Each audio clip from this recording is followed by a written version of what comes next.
guys, what is going on? Welcome back to the channel and welcome to a new video. Welcome to part of my backyard. And in this video I want to talk about momentum and learning to use momentum as your best friend, your ally here in the underworld. Because momentum can be used in two different ways, ladies and gentlemen. It can either drag you down or it can lift you up. Momentum can be good, and momentum sure as hell can be bad. And we see the byproduct of negative momentum all around us here in the Matrix in the form of people's bad health, the insane behavior, pretty much everything wrong in the world right now, for the most part, is a byproduct, a direct byproduct of negative momentum, things that were put into motion that should never have been put into motion. So I'm out here right now doing my daily grounding, surrounded by one of my favorite trees in my backyard. Got a bunch of them out here. Look at this. So, momentum. Let's get on topic. See if we can catch this leaf. Almost caught it. But momentum, you guys, can be used to bring you into incredibly divine states of health and strength, or it can be used to develop lung cancer, for people, for instance, who like to smoke. Momentum can be used to stay sober, and it can be used to destroy your health with alcohol, drugs, you name it. So the key to reestablishing momentum is to create an absolute break from the current state of living that you're currently living under if you are in a bad state of health. In order to change negative momentum into positive momentum, there has to be a break of sorts. There has to be a separation of the toxic state that you're in, and that starts with action. That starts with the desire to change. That starts with the strength to change, the courage. Because let's face it, it does indeed take a hell of a lot more courage and strength to change your ways instead of staying in your ways, especially when you're an addict. Because oftentimes our addictions, ladies and gentlemen, comfort us in some strange way, even though they kill us. For instance, people who smoke cigarettes often do so because it helps them feel grounded. It helps them feel quote-unquote sane. It's a coping mechanism. You remove those cigarettes and suddenly you're confronted with the brain trying to bounce back into normalcy, which is a state without tobacco, without nicotine. Confronting that, confronting the withdrawals, confronting the uncomfort of giving up your comfort takes a hell of a lot more courage than staying in a suboptimal state that promises you immediate gratification at the expense of an accelerated aging and potential death. Cigarettes do indeed age you, do they not? Breathing plumes of smoke is not good for you. And sure, tobacco use, proper tobacco use, it does indeed have some health benefits, but most of the people who say that, oh, the Native Americans smoked tobacco, this, that, and the other, a lot of the people who say those things, first of all, they're not Native American. They don't smoke quality tobacco like the natives had. The natives had tobacco that was so incredibly potent that it would produce almost like a psychedelic effect. Check out a book called Native Healer by Medicine Grizzly Bear Lake to learn more about that. Just because a culture at one point in time did something, that's not some justification for you to do it. Tobacco in cigarettes is nothing like what tobacco is supposed to be like. So anyways, you guys, just because something can be beneficial in small doses doesn't mean that you should do it. Now, I'm all for people who can moderately use tobacco because I do think it has a handful of nootropic effects, but that's so besides the point. I don't even want to talk about that right now. I'm talking about cigarette smokers, people who smoke cigarettes which are filled full of chemicals and additives that will indeed accelerate your aging drastically. So, and some people say, well, some people live to be 110 and they smoke, blah, blah, blah. So is that just like some oh, so someone did something unhealthy and lived to be 110. That makes it something that you should do. How non-creative and thoughtless that is, in my opinion. So I don't need to hear it. The key to real health and real strength in this matrix is breaking free of your addictions that are killing you. It takes a lot of courage and a lot of strength to break addictions, ladies and gentlemen, and the benefit that you get from breaking through your addictions far supersedes, in my opinion at least, you staying stuck to that unhealthy addiction, which more often than not, at least with the people that I communicate with, they want to change. They don't want to stay stuck to these addictions. So don't try to put some positive spin on it and say that, oh, it's healthier to just stay addicted, or all this other nonsense, these excuses that people come up with.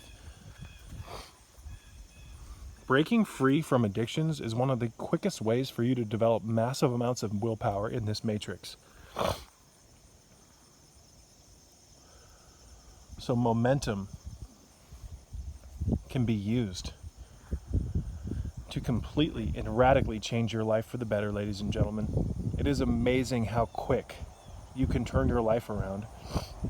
You'll have to excuse me, I got the sniffles today. I was just grinding cayenne pepper into a powder in the house, and it really worked on my sinuses. But momentum can be used to drastically reposition your current state of health, regardless of what doctors say. I mean, more often than not, doctors will try to fill you full of just total grim, or they'll just totally hit you with negativity. And you've got 2 months to live, sir, or you're not going to make it. It's like, for as advanced and as up to date as doctors claim to be, they sure don't know anything about the power of the mind, which really shows me their lack of understanding.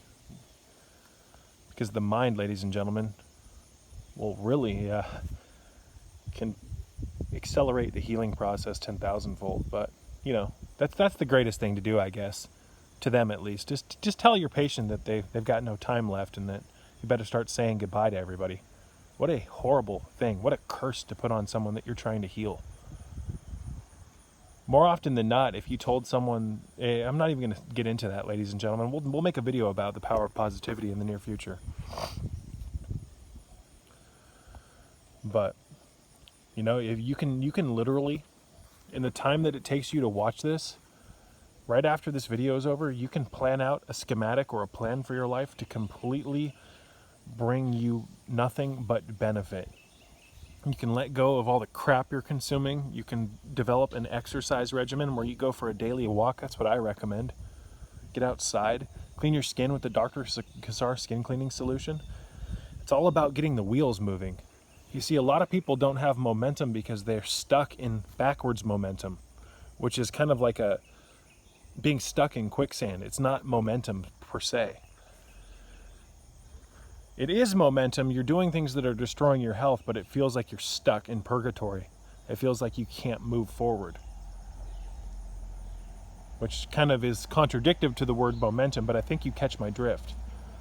When you move backwards, when you do things that destroy your health, although you're moving backwards, you feel stuck because you're not evolving.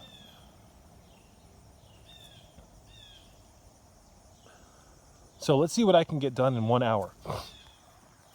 I can wake up, I can have my morning coffee with my chaga or some type of algae in it. I can go out front and let some sunlight into my eyes as the sun's rising in the east, which I try to do every morning. I can then get a backpack together and put a potion or two in the backpack, whether it be a Shilajit potion, maybe a turmeric potion, or even like a homeopathic 12 cell salts potion. I can go for a 45 to 1 hour walk. I can structure my walk so that during my walk, I go walk through areas where there's lots of grass, so I can get at least 5 to 10 minutes or longer of grounding. I can do some alchemical breathing exercises on my walk. I can clean my skin with the Dr. Kassar skin cleaning solution before I go out on my walk, so I synthesize hormone or vitamin D better. I could at the same time listen to a educational lecture on my phone.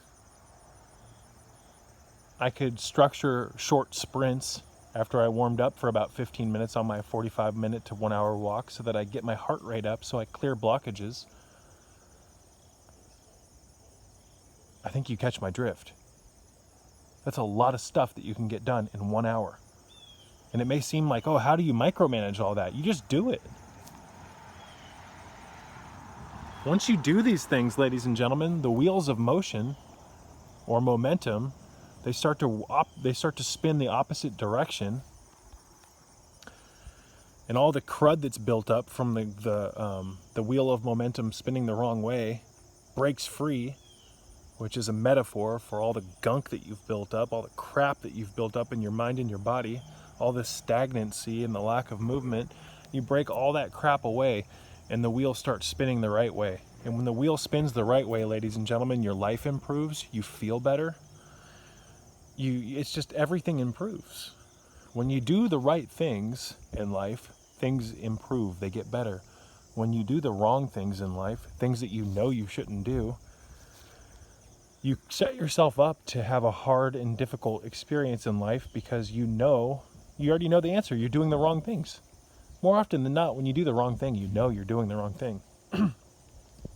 For instance, every time an addicted individual picks up a bottle, they don't actually want to do that, but they do it anyways. And because you did something that you don't agree with on the soul level, you set up a situation where you reap what you sow. That's how life works. We live in a input equals output matrix. So I just explained to you a morning walk routine that can give you back far more if you actually do it than what you would get if you didn't do it. Again, I've been preaching the power of the daily walk for years, at least 5 days a week. Even if it's 15 minutes, you've got to get outside and get around the green, the chlorophyll. I mean, don't you want to experience nature? Don't you want to experience more to life than your job and your home? These trees are living shamanic entities, ladies and gentlemen. And the healthier you get, the more you flood your body with the proper constituents, you're going to start to look at these entities differently. And you may or may not, depending on how much you move your assemblage point, start to realize that these trees are conscious and aware of you when you walk underneath them. That's something that we'll talk about in the near future, developing a relationship with trees. And this isn't some hippity-dippity flip-flop acid trip garbage nonsense bullshit. Trees are living entities, ladies and gentlemen. They are literal pillars, hierarchies of spirits live within them. They are absolutely aware of you when you walk underneath them. They're like giant antennas. I mean, look at the beauty of this. This blows my mind. This is the type of stuff that makes me happy. And you know, when the sun's at high noon, what you can do, ladies and gentlemen, if you have a good tree near your house, is that you can position yourself underneath the tree so that the light gets filtered through the leaves, and then you can allow some of the light to come through the leaves and into your eyes in a diluted form. This is known as sun gazing. But most people, you can't just look up at the sun without doing damage to your eyes. You've got to slowly work your way up to it. So what you can do is, if you're watching right now, watch. Let's move into a position where, see that? Look at how much more diluted that is. And if I move just slightly, I can get deeper concentrations or more intense concentrations of the sunlight. Use trees as kaleidoscopes to break open or diffuse sunlight, ladies and gentlemen. So I've got a lot of great trees around here. Luckily, Virginia, there's a lot of good trees in Virginia. There's a lot of greenery. So I just wanted to make a video, and I'm going to wrap this one up by saying that if you're stuck in quicksand, it's because you're following patterns that keep you in that state of complacency. If what you're doing in life does not give you what you want, it only makes sense to do the exact opposite. So if you're in a state of bad health, reverse the equation.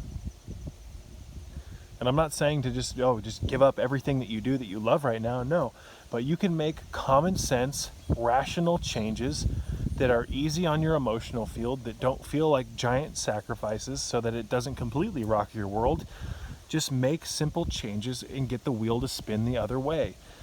You're not going to get the wheel to spin at full velocity with one flip of a finger, though. That's a metaphor for your actions.